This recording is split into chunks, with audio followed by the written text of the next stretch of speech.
All right, everybody, good evening. It is Wednesday. It is 7 o'clock Central, so you know that it is time for Conversations with Cougars. And I have Sissy Carroll Reynolds as my guest, and I'm so happy that she is my guest tonight. It's good to see you.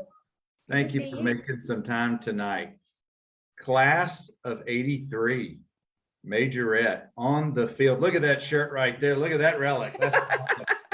That is awesome.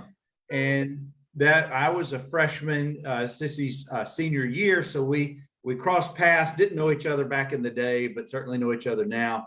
And gosh, we've got so many great memories and things, just a beautiful time of our lives because it's the glory days. And there's nothing better than the early 80s in Dothan at Northview High School. And gosh, they're already coming out for you. Sissy, let's see, we got Charles Bronson, we got Debbie Miller. I can't see everybody who's rolling through, but when they do, I'll let you know. How are you doing tonight? I'm doing well. How are you? I am doing just great. I love Wednesday nights at 7 o'clock. I get to have conversations about Cougars every week. But Sissy, tell folks about you and your family now, and then we'll jump back in the weigh machine in a few minutes. Well, we live in Auburn. I met my husband at Auburn. His name is Rick. Rick is an Auburn engineer. We actually met in the band. He is a trombone player, and we got married. We moved to Atlanta. We had our first child in Atlanta. I taught first grade there for a few years. Decided the most important job was to stay home with her. So I quit my job. We sold our house and moved to Dothan, where he got a job with GE Motors in Dothan at the Dothan Motor Plant. And we had our second little girl, and I was home with her. I went out to my family's nursery, Carroll's Nursery. I worked out there with them. I could take my children and they ran around and played. And then my husband was working on his MBA from Duke, and he got a job in Montgomery with GE at GE Plastics, and we had a third little girl. And wait, so, each girl was born in a different city. Yes, they were. That's and cool. We were done after that. Yes, they were. And then we moved to Auburn, and we have been in Auburn for 20 years. Wow. Yeah. So awesome. Here we are. Our girls have grown up here. They all went to Auburn High. They were cheerleaders. I didn't have any majorettes. I put them in cheerleading. I actually started them out at this school in Dothan. Nice. At the cheerleading clinic, and I still have these. And I also put them in with baton, and they just told me, Mom, we like cheerleading better. And so it's like, okay. So they all cheered. Very good. And they went to all three went to Auburn High School? All three went to Auburn High. All three cheered for Auburn High, and they were really good at what they did. And my middle daughter is the one that looks the most like me, and she's the one that tests me the most.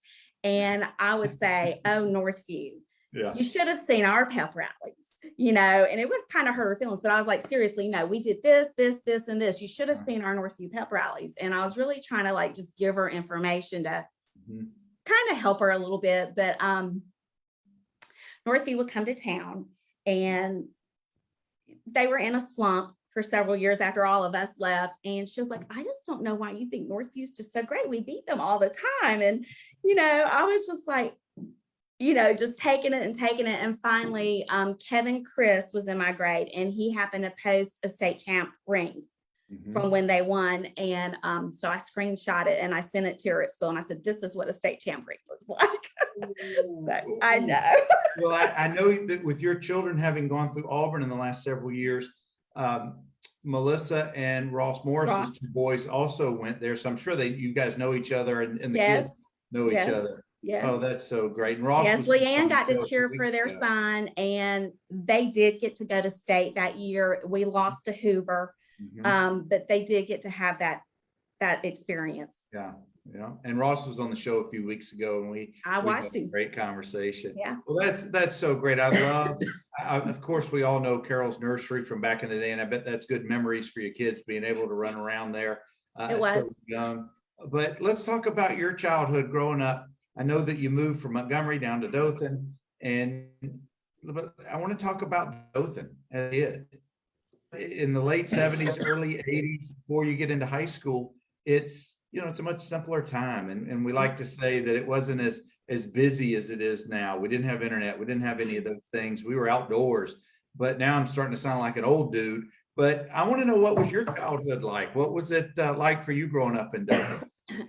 Well, I was born in Montgomery, and I moved to Dothan at the end of 3rd grade, and I went to Hurd 4th grade, and then they rezoned the schools. And when they rezoned the schools, I went to Montana Street, and my parents had started the nursery. It was kind of a family thing, and we all worked there. So 5th and 6th grade, where it was at Montana Street. And then in 6th grade, I actually tried out for cheerleader for the rec department.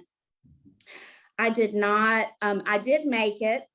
Rosemary Grant had pulled me off to the side and really helped me with some cheers, because it just wasn't within me, I don't think, the interest.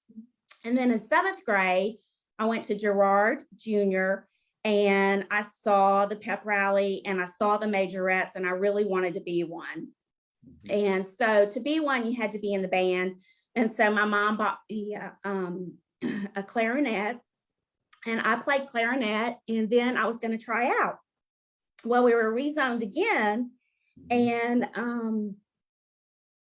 I went to Honeysuckle. I was in the first 8th grade class of Honeysuckle. Well, there were no Majorettes. And so I waited to go to Northview. And then I called the school, and I had to talk to Mr. Christian. And he said, you have to be in the band first. And so it really was a good prerequisite, because I learned to march 8 to 5 and how long to hold a whole note and a half note and all the kind of things that go with music. Well, Majorette tryouts came around, and I was just super nervous. And I had taken baton since 6th grade. Give me just a second. Yeah. I've had the super cold, and I'm still getting past it. That's okay. That's okay. No, I love these background stories, how people find their interests or their paths coming through school. And before you take us into the tryouts and things, what was it that attracted you to performing in front of crowds? What was because even as an athlete, sometimes you get, even though you got the helmet on and all the gear on, you get incredibly nervous knowing that there's a big crowd out there. Some people love it. Some people just completely get nervous and can't handle it. But clearly that was something that you wanted. Well, when I was little, before we moved here, my mother would show me the Auburn Majorettes on TV. And I just thought it was so cool. And I had batons, and I had a glow in the dark baton. I would go in the bathroom and just twirl it. I was just really intrigued with it. And I think that primarily was it, just intrigued with the tricks that Majorettes did. But then I saw their uniforms, and I thought the uniforms were cool. I love the sparkles and the shinies, and I still have my Northview Majorette uniform. Wow. This is the very first uniform I had, and I still have that. And I still have my Northview pep rally shirt. And if you were to ask me when I was ever just like the most nervous, was the very first Northview pep rally that our head majorette was Teresa Cooper. And she said, we're about to do a routine on the floor, so go. I was like, now? And she's like, yes. And that would just, that was the most nervous I was. What grade were you? 10th grade. So that would have been the fall of 1980. And I posted from the yearbook pep rally photos from 1980. You may find yourself in one of those photos, or you may recognize some of the routines or things that were going on. So why were you so nervous for that first pep rally? Well, I mean, we're surrounded by everybody we know, our peer age. And I was just sick. I really was. I was like, oh my gosh, it made me sick. But the most exciting was the football games to me. I really liked the football games. But the pep rallies were a lot of fun. And once I got used to it, I couldn't wait to get there. Fridays couldn't come around fast enough, could they? And Yeah. did growing up, did you know the game of football? Did you like the sport, or was it really more of the performing part for you is what attracted you to be a majorette? Well, I had all brothers, and we played football in the front yard with all the neighbors, and most of the neighbors were boys. Wait. And you said we, so you played. So let's hear about that. So back then I ran fastest while we were young. And the Jablonskis, David Oakley would come over. Warren McNeil lived over in the next neighborhood. Like, the boys would come and we all played football, and they would give me the ball and I would run it in, and I had a lot of fun doing that. But eventually they got to where they were faster than I was, and my mother was calling me in to go to dance, so I had to leave. And so sorry, boys, I got to leave this sport to go do a real sport like dance. Yeah. Well, that's so awesome. But go back. I interrupted you. You were talking about your tryouts. Now, was there a majorette sponsor or a teacher who was responsible for the group, or was that just strictly under Mr. Christian? How did all that work? So my sophomore year, when I tried out at the end of 9th grade, we had a captain, and usually it was their mother. And she was not affiliated with the school, and it had actually been done that way in years past. And so we met at their house for practices, and we met there and voted on uniforms, and we had car washes to help pay for things, and that's what we did. And then we had a camp, and we would usually get someone, it was usually from Troy or Alabama, to come teach us a camp and teach us routines. So, well, I love hearing all of this how these things started. And you were part of the class of the freshman class of 79. Was the second Northview class, full class, to come in. The freshman who came in 78, then the freshman who came in 79. So your 83 graduation class was the second full class. That's correct. Well, what was it like being at a brand new school, the size of a junior college, kids from all over the metro area coming there? Was it intimidating? Was it awesome? Was it a little bit of both? It was a little bit of both, but I mean, I have changed schools. Northview was my 5th school. And so I felt overwhelmed, being a little freshman. And also never having been in a junior high band because the school system changed. I mean, being in the Northview band was also very overwhelming. Well, I know it was a large band back in the beginning of the school, and it just grew over time. Who were some of your buddies, maybe from Girard Jr. or Honeysuckle, who came over to Northview with you? Who ended up being your buddies all through high school? So Kim Kirkland, and she lived in our neighborhood. Lucinda Lane, Dawn Ellert, trying to remember, Dawn Blackman, Cindy Plunkett was at Honeysuckle. Half of Honeysuckle ended up going to Dothan High, so we lost half our crowd. Yeah, I can remember back at that time that Girard was largely zoned for Northview, Honeysuckle to Dothan, and I don't remember about Beverly or Carver. It may have been split. I really don't remember. Maybe Carver went to Northview. I'm not real sure. But Sissy, let's see, we've got Susie Bodiford Bramman has just joined us. Hello. And guys, we're talking, of course, with Sissy Carroll Reynolds, and we're in that 79, 80, 81 time period. I want you to share with us when you learned that you had made Majorette at the end of 9th grade going into 10th grade. How incredible. What was that like for you? So I think about 7 or 8 tried out. And I think usually when you have a tryout, there's a natural break in the scores. And I've judged some things and I thought, well, how can there always be a natural break in the scores? But every time I've judged something, there's like a natural break. And so they picked 5 of us and they lay the scores out on the table and you can see them. So you know you made it. And that's just the way they did it. It wasn't really like cheerleading where they posted it or did a call out or whatever. They just, you knew at the end of tryouts. Sure. And I was just really excited that I was going to get to do it because I had wanted to do it at Girard Junior. Mhm. I was hoping there would be majorettes at Honeysuckle, and there wasn't a band because it was I was in the first 8th grade class at Honeysuckle. And then I found out I had to be in the band again as a prerequisite to try out for Majorette. And so to finally get to do it in 10th grade, I was really excited. And that 8th and 9th grade years when you weren't able to be a majorette or to perform, were you doing dance? Did you have other activities that kept you busy, or maybe kind of substituted, if you will, until it was time? I took dance from Madeline's dance studio, and it happened to be right behind Girard Junior. And I also took baton all along. Mhm. And we would actually go out on the field at Girard Junior. That's where I learned how to throw my baton up high and do 1 and 2 turns. And that's really where I started.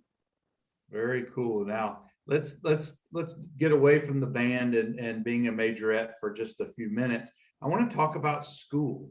I want to know what was fun. What did you enjoy? What did you not like about being in high school? Because we all have great memories, good or bad. When I say great, they're vivid, good or bad. But share a little of your experiences, not as being a majorette, but just being a kid in school. Well, I didn't have a sister, and I think I probably had a little bit tougher time relating to girls because I had brothers. But I love to be with friends, and I think mostly you could hear me giggling and talking at school. I was more on the silly side. But I loved my classes, and I loved to see friends in my classes, and that was pretty much, I think that was probably it for everybody. Did you have a favorite teacher or two or class? I had several favorite teachers, Mrs. Hooks, Mrs. Hicks. I liked Mrs. Himby's accounting class, Mrs. Spivey, and Mrs. Hanahan. Oh yeah, yeah. Awesome. Now, what was it about Fridays in the fall that were exciting for you? This is game time. This is that time of the year. Even as a 9th grader, when you're in the band, but you're not a majorette, what was it about Fridays that you look forward to? Well, when we got in the car to go to school, I rode with my brother for 2 years, and it was really like a parade to go to school. Everybody's cars were decorated. You had maroon and gold crepe paper. And I don't remember what station it was. It may have been KMX, but anyway, do you remember the football picks, and the guy would get on there and talk about who was going to win and what the score would be? I mean, we listened to that all the way to school. And so by the time you got to school, you were so excited, and you'd start to settle down about second period. But then the bell rang and you're at break or you're going to lunch, and there's the football jerseys and the cheerleaders, and someone's selling the cute little ribbons, and you want one. And so, Right. And then about the time you settle down, it was time to go to the pep rally. So it was just a full day. It's almost like you weren't at school. And when you were in the band and then later as a majorette on Fridays, did you guys wear anything special? I know that, the football players wore their thing. We had, this was our pep rally shirt. I don't know if you can see it. Yeah. But that was it. This was my 10th grade one. And I don't think we wore it after that. We had something new, but I still have this one. Oh, that's so great. Let's talk about in ninth grade, you're in the band. Did you perform at pep rallies with the band, or was it just the upper class? You did? No, it was the whole band. And I can remember the band being at one end of the gym right behind me, and then the football team typically being at the other end of the gym, and then the cheerleaders doing their thing on the floor. Right.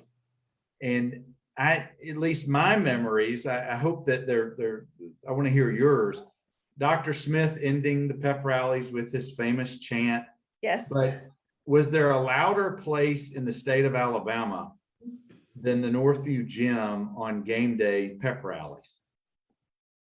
No, I can't say that I've heard anywhere louder. I've been to the Auburn High gym. All three of my daughters cheered there, and I'm just like, y'all, we need to step this up a little bit. And I would hurt their feelings, and they just didn't understand. But I would try to relay to them the Northview spirit and all that we did, and it just was a little different. I don't know if it's a change in times or just that part of the state. I mean, I don't know, but it was just a little bit different. And they had some cheerleader sponsor changes, and it did get better. And the football team did go to state, and so there were a lot of changes, and they had some good years too. I think part of it was that we had a brand new school. Mm-hmm. We were building our school spirit and pride and trying to create traditions.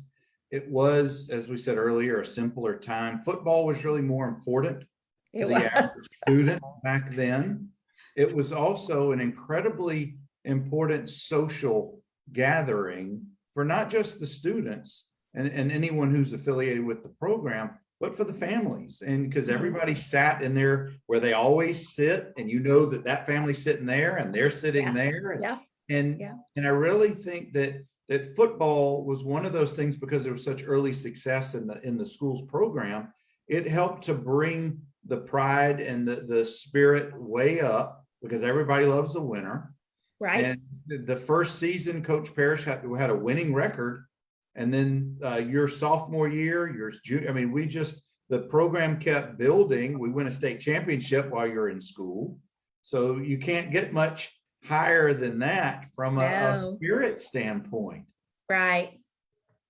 Now, during the summers or during the spring, when it wasn't during football season, did the Majorettes compete in competitions against other schools? Now, we did not. Some of the girls behind us may have gone to competitions. We did not compete. The band went to competitions, and we were all judged. The whole band was judged. The drum section, the drum major, the majorettes, the flags, like we had different sections, and we were all judged at band competitions. And we went to Troy, and we went to Central Phoenix City, and we did our band shows there, and they had judges, and they had overall winners and superior ratings and that sort of thing. Guys, I'm talking with Sissy Carroll Reynolds, and she's the class of 83. She was a majorette for the last 3 years of high school. I want you to take us to a Friday night at Rip Hughes. What made that so special? We get out of school after the pep rally, and you've got a couple hours before you've got to be wherever your assigned place is at Rip Hughes or wherever y'all met. But what made Friday nights at Rip Hughes so special for you? Well, it was back to the love of football, and football was a big deal. It was really important. And for people that were in the band, whatever instrument you played or whatever aspect you had, and even like the cheerleaders, I think that, it was important that we shined and that we did well. And when we came marching in, I loved, before I was even at Northview, I loved going to the games and watching the band come in and seeing the majorettes in their long cloaks, and everything was so stately, and the colors were so great. And I remember even like competing against Enterprise and how many buses they brought and how they all filed into the state. It seemed like the game had started and they were still coming into the stands because there were so many of them. But it was a big deal. And I was trying to explain it to my husband, and we were sitting at a football game at Auburn High. And I said, I just remember coming here in the 9th grade and the buses pulled in and what it was like. And a man that was sitting in front of me turned around. He said, I remember when Northview came to Auburn. He said, y'all were like a small university that came. And it was just all the people and the excitement.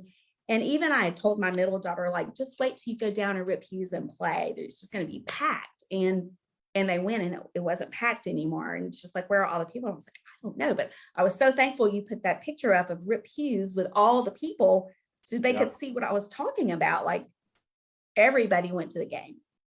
Yeah, they certainly did those early years. That's absolutely true. One of the things that I have shared on the show and said many times is the impact that the band had on the home team, on us. Because our locker room was directly below where the band would sit.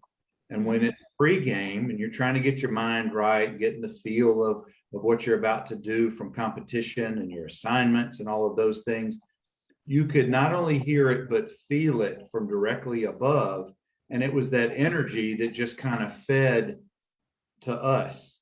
And so by the That's time cool. Yeah. we come out of the locker room and we're about to come onto the field, you're already in a vibe. You're already got those juices flowing. And frankly, that came from above here in the students and Mhm. the band playing and just the sheer volume of people. Yeah.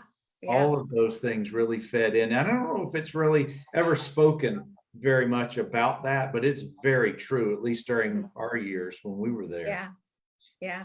Band worked really hard. Those kids in the band were committed. They could really play their instruments, and it's something they could take with them the rest of their life, knowing how to play their instruments. And they were really committed to get out there in the hot sun on their summer days and pull together band shows. Yeah, I don't think people realize if you're not in the band, I don't think you really have an idea how many hours we think, Yes. football players, we spend all these hours. It's so tough. Yeah. Well, it is, but don't ever discount the amount of hours and the precision that the band has to get to in order to properly do, because some of those routines are not easy. Now, let's talk about that. That's what I want to ask about is how do the Majorettes fit within the scheme of the band, what they're trying to do at halftime? Because I know there's coordination there. So actually the band director learns this in college, how to design band shows. They may even be able to buy them, like you can buy house plans, but you march 8 to 5 over here on these counts and then 8 to 5 on these, and the Majorettes are going to be here, or we're going to put them here. They already have a plan and they tell us what the plan is. And we have our spots. Everybody has their place and how long they're going to be there. And they may have us move. Sometimes your head majorette may coordinate something. Hey, we're going to move over here because the band's back here and we're going to make this design, we try to make it flow, and they usually work with the band director on that too. Now, I know during halftime when you guys are performing, the cheerleaders from the opposing schools get together, say, hey, whatever. Do the bands ever congregate together or see each other during a game? Sometimes they'll send section leaders over. Like there's usually like our first chair clarinet or trumpet or whatever. And when they're not playing, or maybe they're on break, they'll or maybe the band will keep playing, but they'll send them over, or a drum major. They'll send them over with a group of kids and meet with the other leaders on the other side. And it's pretty cordial. There's not a rumble that we don't see. It's pretty good. Well, maybe walking past some of their fans, there might be something, but not with the band people. No, and nothing you started in your day? No, didn't start anything. No. Well, let's see. I got an old classmate of yours, David Fields. Maybe he can confirm or deny if he started any rumbles in any games. Now, besides Rip Hughes, where was any out of town stadiums or places where you guys went to perform that were memorable for you? Well, Carroll High was my very first ball game. And so that, of course, was very memorable. And I was a little nervous at that game too, because that was the first time on the football field as a majorette. And I was a little sophomore, so I was a little nervous about that. And then Enterprise. Did you feel all eyes on you at that first game? Yes. Gail Hefner and I were the new sophomore majorettes. And so, sure. Yeah. And, our band played good music. Like they played Funky Town and they played Bee Gees and Soul Man, they played all the things people want to hear. So people watched, and it wasn't a time to go get their Coke. I mean, some people did, but they'd come back and watch. And so, yeah, you kind of felt like it. And, we rivaled a lot with Dothan High and Enterprise and different bands. And so you did your best, and people really stayed and watched the band. And so, yeah, Enterprise did not want to mess up at Enterprise. You had to show out while you're down there. You had to be perfect over there. Yes. Well, let's talk about your junior year. That was that magical season. That was the state championship year. That is largely the greatest football team in Northview history. Yeah. But that's your junior year. I want to know, what was it like at Legion Field at the state championship game for you guys? Wow. I mean, I could not believe we were at Legion Field where Auburn and Alabama play. Mhm. And we were at the state champs. It kind of felt a little bit surreal.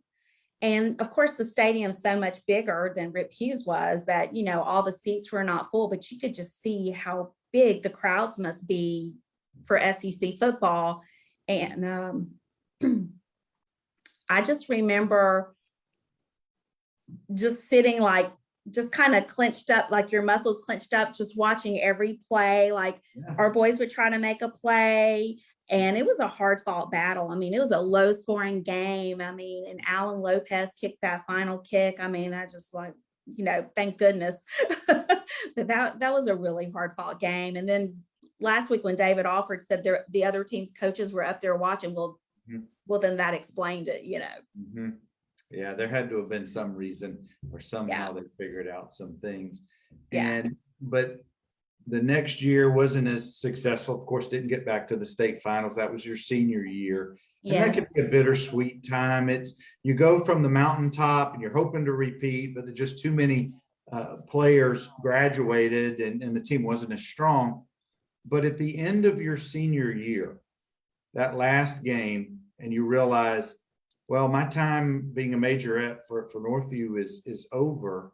What did that feel like? Did you know at that time that you were going to continue at Auburn being a majorette, or was that going to come later on? I had taken baton from an Auburn. Well, she wasn't an Auburn majorette yet. She was a Dothan feature twirler in the 6th grade. She's about 6 or 7 years older and had gone on to Auburn, but she came back to teach her 10th grade camp. Mm-hmm. I had taken from Troy majorettes a lot. Mm-hmm.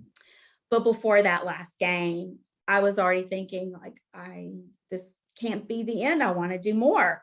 Mm-hmm. And so, little world came back around, and the girl that had first taught me from Dothan High had moved at the end of my street. And I had actually seen the Auburn majorettes. I got to go to a football game that fall, and Auburn had been on probation years past, and I really had not seen the Auburn majorettes. I'd seen Alabama, and I'd taken from Troy, and I'd seen Troy's, but I got to go to a game and I saw them. And I was like, wow, I wanted to try out at Auburn. And so I walked down to Terry. It was Terry. She's Terry Devane. She's Terry Granger now. I walked down to her home and told her I was interested. And she said, I will help you choreograph a routine and just go over it with you. And she did. Every week I went up to her house for 2-3 hours, a couple times a week. And then I twirl in my own yard several hours a day. And then she made me run 3 miles a day. So she had me running too. Oh yeah. Wow. She was tough. She was tough. She knew what was expected and she was tough. And that's what I did.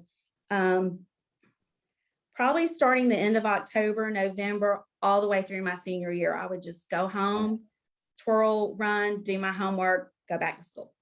Now, did you incorporate the glow in the dark baton during the training as well that you had from a childhood? No, but I learned my best tricks actually from Troy feature twirlers, just watching them. And I'd never seen this before, but they had 2 male feature twirlers and 2 female, and they would throw their batons up and turn flips on the ground and come up and catch them. And actually Michael Farmer, who was a drummer in their band, his sister, Sherry, went to Troy. She was a Troy majorette, and she stayed out in the cold and worked with me all of my junior year and taught me that trick. Wow. And so I already had that, but I just incorporated a lot of stuff and told Terry what I could do. And she helped me choreograph a routine. And I headed to Auburn April of my senior year to try out. And when did you find out? So, 40 girls tried out for what we thought was one spot. Only one senior girl was leaving. And I did my routine. I felt pretty confident about it until the second 20 girls went. And then there was this one girl, it's really good. I thought, wow. And then I heard she was the 5-time award-winning Alabama twirling champion. So I was like, well, she's probably going to get the spot. Yeah. So I go home and I didn't hear anything the first week. And I kind of let it go. I was like, I did my best. It's over. And And then the next week, Paul Dunseth came to my classroom because I had a phone call in the office.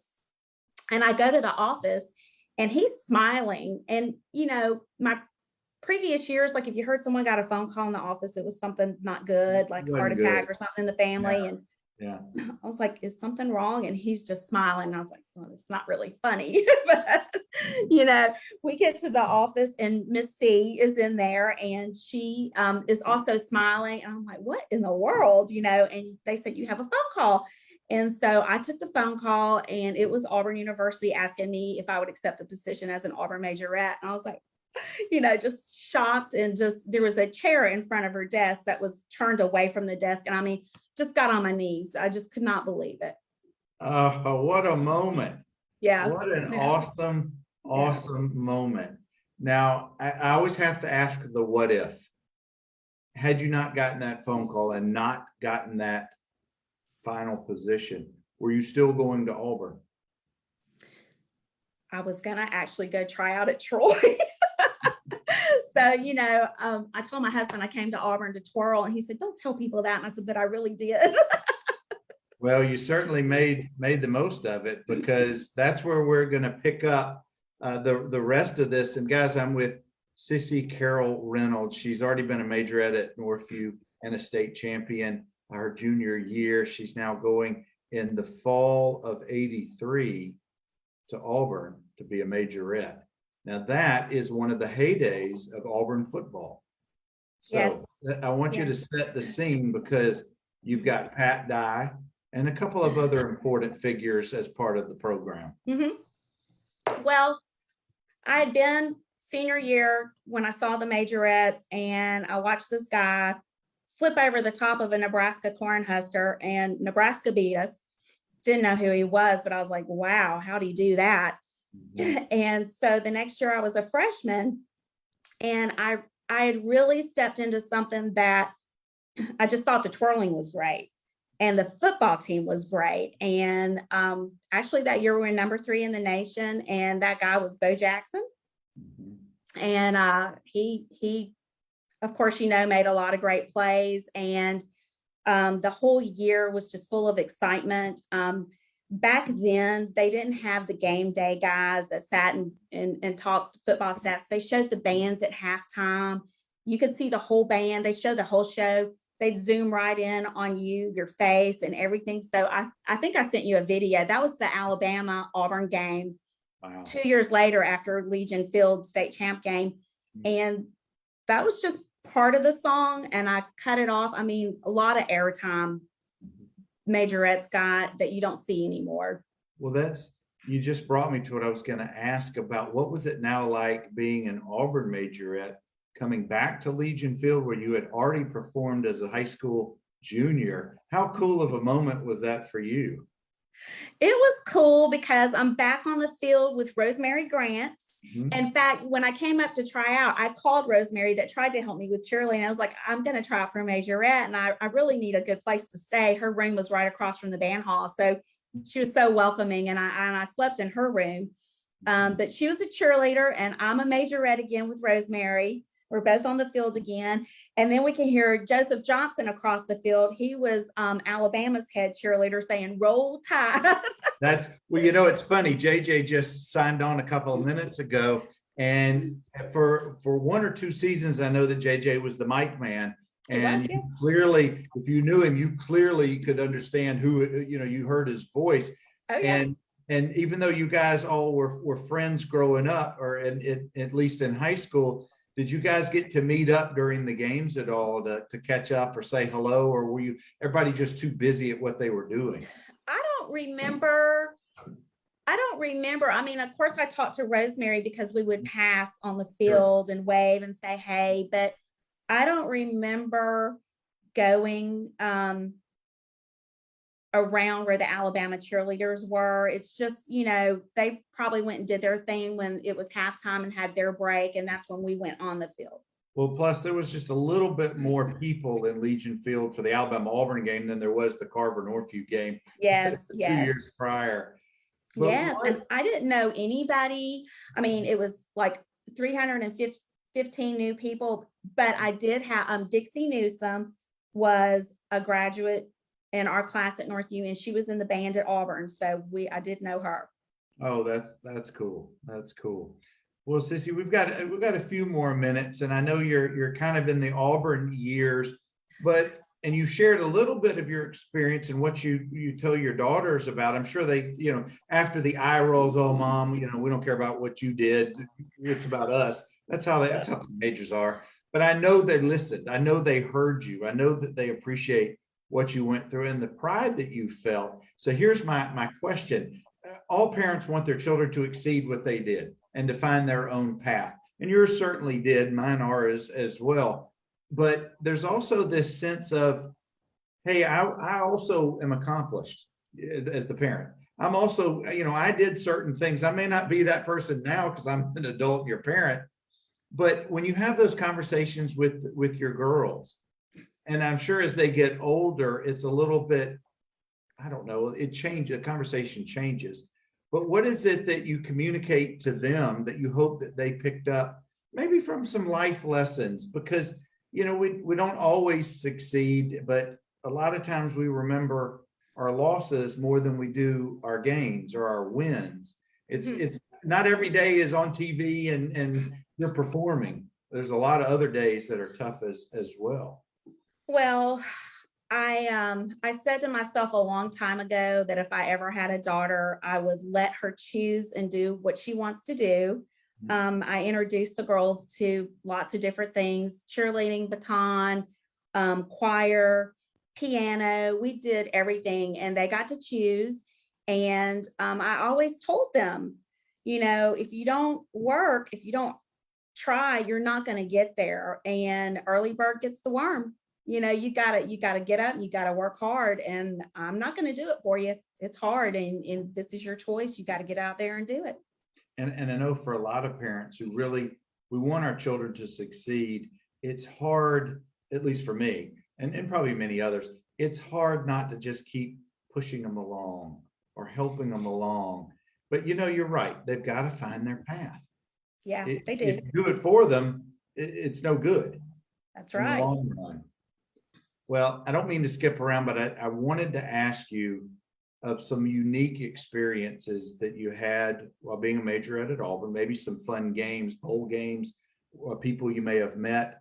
And then I want to talk about your tailgate experiences later on in life. What are those? Okay. Fun experiences. People we met at Auburn, of course, were like Bo Jackson. He was at our tailgate a few times. I'm really good friends with the couple that was the Sewell Hall dorm parents, and they live here in Auburn. So they have a lot of oldies. In fact, I just went to their 50th anniversary the other night, and Randy Campbell was there, and he was the quarterback when I was a little freshman, Majorette at Auburn. Oh yeah. So there's different celebrities that we've met, and actually Coach Dye, there was something about Coach Dye that reminded me of my dad. I don't know what it was. But after his years of being a coach, he started a nursery, and he sold maple trees, and he would go down to our nursery, hang out with my dad, and advertised his strawberries for him. And we bought maple trees and sold maple trees for him. And Daddy would come up here and get in the truck and ride around with Coach Dye. And I thought, I just knew that those two were the same, that they could just get along. How cool. Yeah. Cool. Yeah. Wow. Like it came full circle. Yes. Yes. Well, yes. that is so cool. What did it mean to you to be in Majorette for Auburn? Well, I mean, since 95% of my family's Alabama fans. Oh, here we go. Here we go. Oh yeah. I was the black sheep. My big brother did go to Auburn, and my little brother started to like Auburn. But when I was a little girl, my mother would show me the Majorettes, and it was the Auburn Majorettes that I would see doing all the twirling. And I really liked them. But a lot of people don't know this, but on Bear Bryant's headstone, it says Bryant Falmer. And my mother is a Falmer. And when Mary Harmon's mother remarried, she remarried my mother's second cousin. And so every summer we have the Farmer Rogers reunion in Goshen, Alabama, at a little primitive Baptist church. It's Elam Baptist Church, and the Rogers Schoolhouse is down the way, and the Rogers How many of Math you and watching Science right Field. now know where Goshen, Alabama is located? What county is it in? I bet y'all don't know. Go ahead, Sissy. It's in Pike County, and the Rogers name, the Rogers Math and Science Building with the University of Alabama, is after another cousin in that family. So that's why so many Bama fans trickle into my family, but I'm an Auburn fan. And how do your daughters deal with all the Alabama in the family? You know, they're all Auburn. I showed Bernard earlier. This is a picture of my Leanne. I don't know if y'all can see it very well with Oh, Bo yeah, we Jackson see it great. at a tailgate. I mean, this is my Melissa Rolling Tumors Corner 2010 National Championship. Mhm. And so they hold their own, because when they were little, I mean, Auburn still had great years like the national championship. So we've battled back and forth. That's funny. Oh, what a fun conversation. My gosh, some great memories. I always enjoy the origin stories, so to speak, Yeah. and I the mean, stories that lead up to where we are now. yeah.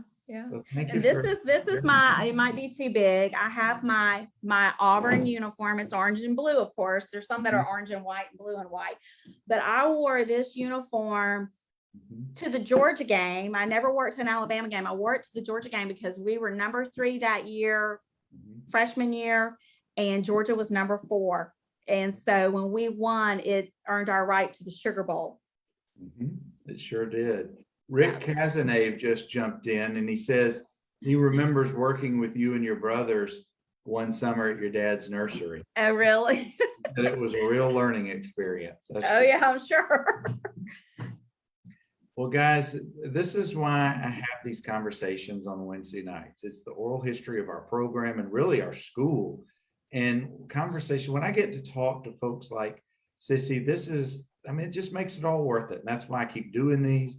We're going to keep doing these as long as folks want to sit down and have a chat with me, because it never hurts to just take a glimpse back for just a short while. We don't have to live there, but we certainly like to visit every once in a while. And some of these stories, they just bring smiles to your face like you have tonight. So thank you, Sissy, for taking us on your journey. Absolutely. I enjoyed it. And if you come to Auburn next week, I'll be happy to show you around. Well, thank you. We may get in touch with you after this. Okay. But guys, let's see. This is the week before Thanksgiving. We're going to take off next week, but we've got a real treat. In a couple of weeks, I've got members of the first Cougars team, the 1978 team. We're going to hopefully we'll have several members on a round robin conversation, and that should be a good memory trip as well. And I hope you guys have a good Thanksgiving.